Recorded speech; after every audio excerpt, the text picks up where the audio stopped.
documentation on the paper.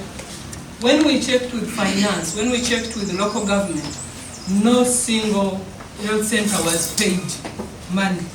As far as our records in the Ministry of Health, we never dispersed any money to any of those so-called ghosts. We don't have that one. So no money was lost. The health workers that were attached to those so-called ghosts, they were actually government workers working in different facilities, but their names were appearing in so total confusion in that district. I don't know what happened, but no single ghost worker was paid money, because all the people who are appearing in those, you know, when we followed up all those workers, they were actually working in the district. They were there, but they were in different facilities, yet their names were appearing also on the in this so-called ghost. So I wouldn't really, and even the Auditor General had to go there, and were not convinced still. We asked even IGG to go there on the ground and dug deep, and just, you know, there was just a problem of their confusion in the documentation. Because Rabadata is a facility in Chiruhura, and again that name was appearing there. So most of those facilities actually exist, except that they are not in Ntungamo, they are elsewhere. So when it came to recording, I don't know what happened, their information system, but somehow their names were appearing in their system. But we did not incur any financial loss. Immunization in schools has been a challenge. And one of the strategic activity we are going to carry out this year is to focus on school health. By the way, school health is a big thing for us. School health, we are looking at immunization. Do you know that the vaccine, our vaccines, HPV vaccines that are very effective and proven worldwide to prevent cervical cancer are expiring in our facilities because people are not taking their children? Free vaccines, government is buying, putting money there, we buy. We go to schools, you find some parents, they say, no, don't vaccinate my child. Yet we have the law, by the way, we have the law. Immunization Act.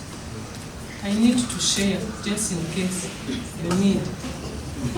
We have an Immunization Act that gives us power to actually go and forcefully vaccinate that child. It's just that in Uganda, we know everyone is a king, everyone is a queen, and you cannot then, you just lobby, you beg, you talk, you sensitize, you remind.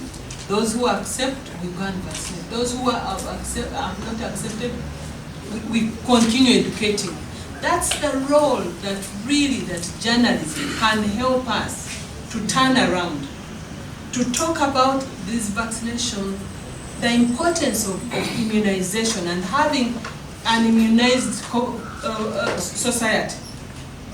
The hepatitis, even now when you go to Cancer Institute, our Cancer Institute here in Mulengera, when you look at the statistics of women who are dying of cancer, the biggest cancer that is taking actually there are two: breast cancer and cervical cancer. And we are saying the vaccine is here. If you get vaccinated against HPV, it is your girl of 10 years. By the time she gets sexually, active, she should be able to have the body that is able to fight back against this virus. But you will hear all sorts of things. So school health is something that we are going to put emphasis on, to discuss so many things. It's not just vaccination, hygiene, sanitation, nutrition. All these things now we have packaged them, and we want actually to invite. We want to invite you to work with us so that we see how we penetrate schools. We are working with education to come up with our framework that we can work together to address all those issues that we're talking about. The information sharing is still there. I mean, we share information, but there is still a gap. Now, I have come here, I have shared. one or two people will remember some of their things. Some will say, she was just okay. Others will say, yeah, actually there was some sense, you know. And you know, isn't it? Yeah, so we continue talking whenever we get opportunity, and we are going to reinstate our monthly meeting to engage with the media so that we provide them with that, because we stopped because of COVID and we became so busy as we are getting back on our feet, Ebola, then you know all the time we are in crisis. But we are going to reinstate and we continue engaging our journalists, provide them information. We have our timetable. Today we are going to talk about hepatitis. Tomorrow we are going to talk about cancer. The other day we are going to talk about breastfeeding. We are going to talk about nutrition, so that you pick that information in an accurate way and you go and share wherever you want to share. The information gap definitely is still there and it will continue to be there, but we shall continue to engage. Maybe after I will ask also Emma to say something. Where do you draw the line of national building, objective reporting, and also exposing the road? Right? Yes. Did I get you right? Yes. Okay. There is a very, very, very clear. First of all, you begin with your conscience. Before even you write, what is your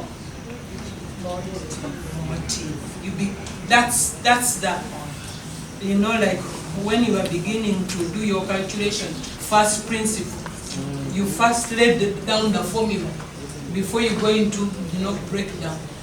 What is your motive of writing this story? Is this story said, got it? Going to expose. Or you are writing that this issue is rectified. And if it is an issue to be rectified, first of all, you don't stop at just writing the story. If you are going to be a national builder, be a contributor to solution. How do you contribute to the solution? We have our toll-free, you call and say, by the way, I have this story. I'm going to run it. By the way, you can read a story, a bad story exposing maybe someone stole money, whatever. That is okay. By the way, and for me on that front, please, that one, go ahead. Go ahead. Those ones of misuse, misuse our systems, abusing our system. That one you expose. But there are certain things. You see a journalist writing or talking about something that is not researched, is so shallow, it causes more panic to the public. You see real people have not invested in doing a little more research, getting a little more information, so that your story is a little balanced, is a little informative, is a little accurate. National building, there are certain things, let me tell you, you will not put on your headline, even if it is bad. You say, for the case of my country, no. This one, yes, it will be there, but I will write the dossier to the responsible people must get to this. But for the sake of the country, did you see recently? I felt so bad. I just felt so bad. Our ambassador in US sent me a video clip. That was, someone was paid in US, some of the Ugandans in diaspora, to do that. They collected all bad things, all bad things about Uganda. All, whatever. If you go to Kasoko, so you find the Kasasiro, you take a picture. The pothole of industry here, you take a picture. Where? So they picked all this and they put in a song. This song is the most song I have heard that that talks about Uganda and in the most majestic and excellent way. It is a Luganda song. And that song, it talks about Uganda as a mother. Nkweyitira mama, nkweyitira kirabo kyange, nkweyitira nyabo. Like someone sang really with a heart. She loved Uganda. Then they got all those things and put them in the song. And this person was given $30,000 US to do that by a Ugandan, so that it spreads in US that that's what Uganda is all about. And the ambassador sent me this and said, surely, people in Uganda, isn't this a shaming? It is too much. Even those who hate their country, we interact with so many people who have left their country and they're in the States, but they can't do this. Can't something be done? But let me tell you, that one, you will find that it would, you have seen those online whatever, and they are trending. They are trending. So, I think, first begin with the motive, then come to the, what do you want the objective of this? Do you want to expose this rot? Then expose the rot, but also make sure that the people responsible get to know. If they don't act, that is their job. For you, you have done your national building by exposing that rot. But there are also certain things, they report, Ebola, Ebola, even when there is no. Then people in those who are coming here, the tourists, they cancel, they just see things. They cancel. Why? You are not a health authority. Why are you the one announcing Ebola? You've not even confirmed, but somehow it is on whatever, and then on radio. So please, those are things that we are talking about. That we must distill things that are national building, but also exposing the wrong. Good communicator. They don't know even this. They will talk about programs, but they will not be able to inform effectively the public. But for you, when you're in that district and you gather the story and you write like what you wrote on hepatitis, many people were empowered. Actually, after that launch, people started coming to demand for vaccination because of her. Wow. Yes.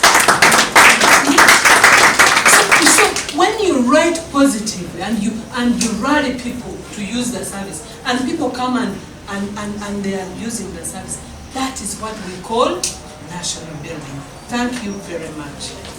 Thank you.